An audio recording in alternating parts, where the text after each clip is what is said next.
தியானத்திற்கு முக்கியமானது அமரும் நிலை. எந்த முறையிலும் அமர்ந்து கொள்ளலாம், நமக்கு சௌகரியமான முறையில். அதே சமயத்தில் அசைவின்றி ஒரே இடத்தில் அமர்ந்து கொள்வது முக்கியம். தரையில் அமர்ந்து கொண்டோ அல்லது நாற்காலியில் அமர்ந்து கொண்டோ தியானம் மேற்கொள்ளலாம். நமக்கு எந்த இடத்தில் அமர்ந்து கொண்டு தியானம் செய்ய வசதியாக உள்ளதோ அந்த இடத்தில் அமர்ந்து கொண்டு தியானம் செய்யலாம். வசதியாக உட்கார்ந்து கொள்ளுங்கள். கால்களை சப்பனமிட்டுக் கொள்ளுங்கள். 2 கைகளின் விரல்களை சேர்த்துக் கொள்ளுங்கள். இப்பொழுது கண்களை மெதுவாக மூடுங்கள்.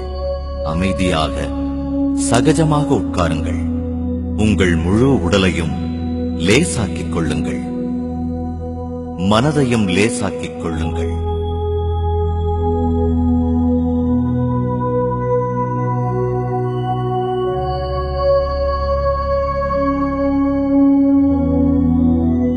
கால்களை பின்னி விரல்களை கோர்த்த நிலையில் நமக்கு ஒரு சக்தி வளையம் உருவாக்கப்படுகிறது.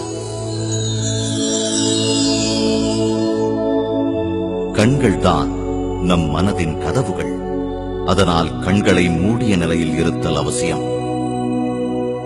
மந்திரம் உச்சரிப்புகள், வேறு உச்சரிப்புகள் மனதின் வேலை. அதனால் இவைகளை நிறுத்த வேண்டும்.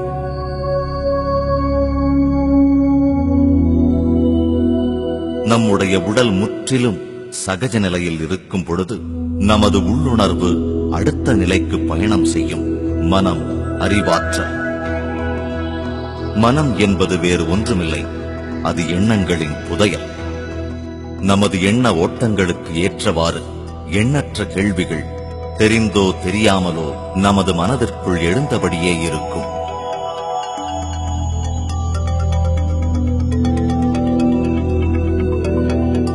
மனதை, அறிவாற்றலை கடந்த நிலைக்கு நாம் செல்ல வேண்டுமென்றால் நாம் நமது மூச்சுக்காற்றை கவனிக்க துவங்க வேண்டும். நமது ஆன்மாவின் இயற்கையான குணம் கவனித்தல்.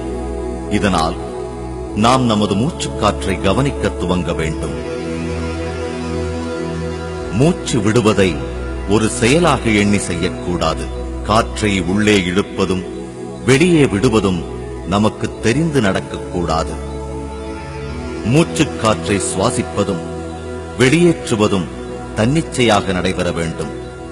நம்முடைய இயற்கையான சுவாசத்தை கவனித்தல் மட்டுமே போதுமானது. இதுதான் முக்கியம். இதுதான் நம் எண்ணங்கள் சிதறாமல் இருக்க சிறந்த வழி.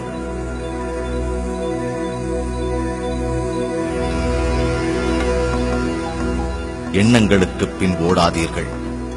கேள்விகளுக்கும் சந்தேகங்களுக்கும் எண்ண அலைகளுக்கும் இடம் கொடுக்காதீர்கள். எண்ணங்களை தவிர்த்து விடுங்கள். நம்முடைய சுவாசத்தில் கவனம் செலுத்துங்கள். இயற்கையான சுவாசத்தை மட்டும் கவனத்தில் கொள்ளுங்கள். சுவாசத்துடன் மட்டுமே இருங்கள். அப்பொழுது நமது எண்ண அலைகளின் அளவுகள் குறையும். மெதுவாக நமது சுவாசத்தின் அளவு குறைந்து சிறியதாகிவிடும்.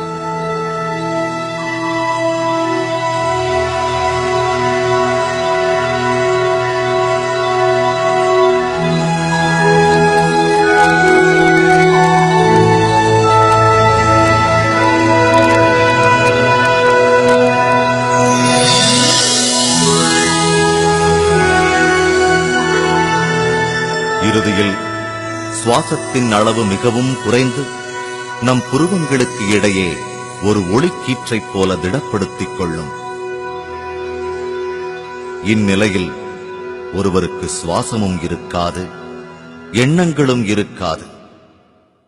எண்ணங்களற்ற நிலையில் இருப்பார். இந்த நிலையைத்தான் முழுமையான முக்தி நிலை என்றோ அல்லது எண்ணங்களற்ற நிலை என்றோ கூறுகிறோம். இதுதான் தியான நிலை.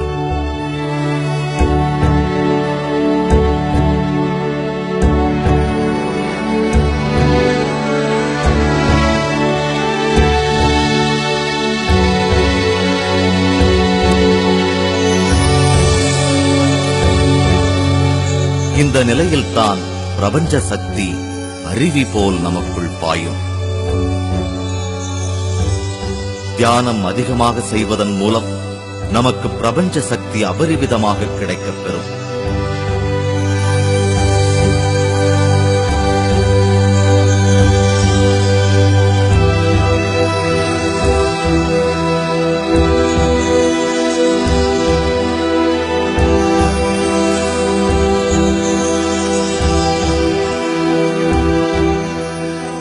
பிரபஞ்ச சக்தி உடல் முழுவதும் சக்தி வடிவத்தின் மூலமாக பாயத் துவங்கும். இதை தெய்வீக வடிவம் என்றும் கூறலாம்.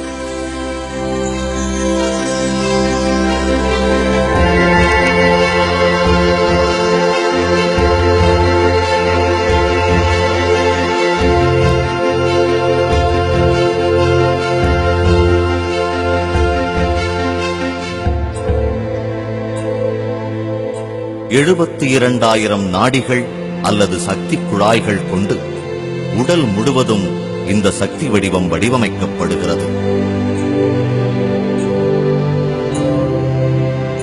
இந்த சக்தி குழாய்கள் அனைத்தும் உச்சந்தலையிலிருந்துதான் தொடங்குகின்றன. இந்த பகுதியை பிரம்மரந்திரம் என்றும் கூறுவர்.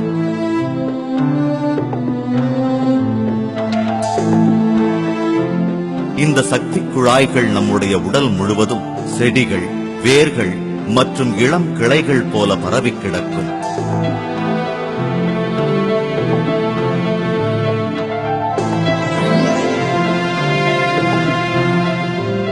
சக்தி வடிவம் நம் வாழ்க்கையின் அடிப்படை வடிவம். சக்தி வடிவம் தான் நம்முடைய எல்லா செயல்களுக்கும் மூல காரணம். ஏன், நாம் வாழ்வதற்கும் அதுதான் மூலம். நம்முடைய சக்தி வடிவம் ஆழ்ந்த உறக்கத்திலும் தியானத்திலும் பிரபஞ்ச சக்தியை பெறுகிறது. இந்த சக்தியைத்தான் நமது உடலும் மனமும் தனது அன்றாட பணிகளான பார்ப்பதற்கும் பேசுவதற்கும் கேட்பதற்கும் யோசிப்பதற்கும் மற்ற செயல்களுக்கும் பயன்படுத்திக் கொள்கிறது. இந்த செயல்கள் அனைத்தும் நாம் பெற்றுக்கொள்ளும் பிரபஞ்ச சக்தியின் அடிப்படையில் வைத்துத்தான் நடைபெறுகிறது.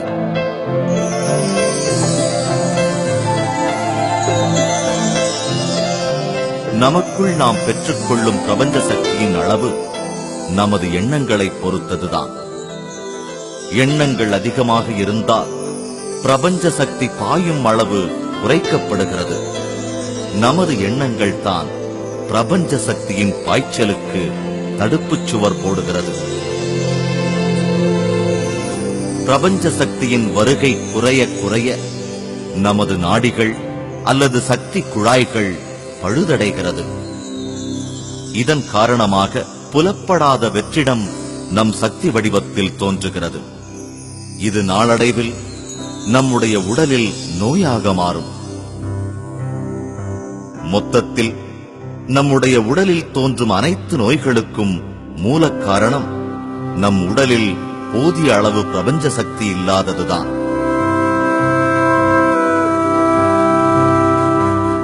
தியானத்தின் மூலம் அபரிவிதமான பிரபஞ்ச சக்தியை நாம் பெறுவோம். இந்த சக்தி குழாய்கள் மூலம் நம்முடைய சக்தி வடிவம் முழுவதும் பாய்கிறது. அதிகமாக பாயும் பிரபஞ்ச சக்தி நம்முடைய சக்தி குழாய்களை சுத்தப்படுத்தி அதற்குள் ஏற்பட்டிருக்கும் வெற்றிடத்தை தகர்த்தெறிகிறது. நமது வெற்றிடங்கள் சுத்தப்படுத்தப்பட்டால் நம் நோய்களிலிருந்து நாம் வெளிவரலாம்.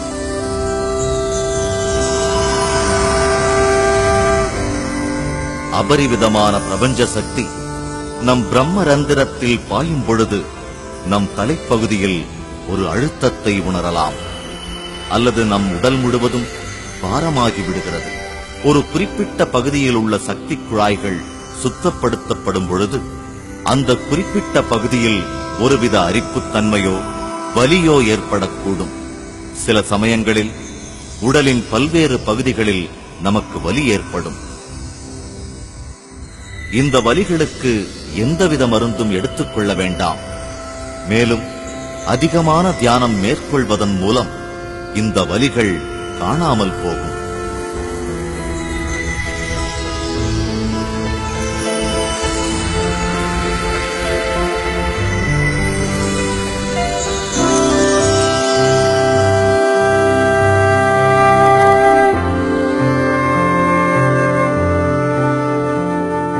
தியானத்தின் மூலம் நாம் அதிக பிரபஞ்ச சக்தியை பெற்றுக்கொள்ள நம்முடைய உடல் உபாதைகளிலிருந்தும் மன அழுத்தத்திலிருந்தும் நாம் வெளிவரலாம்.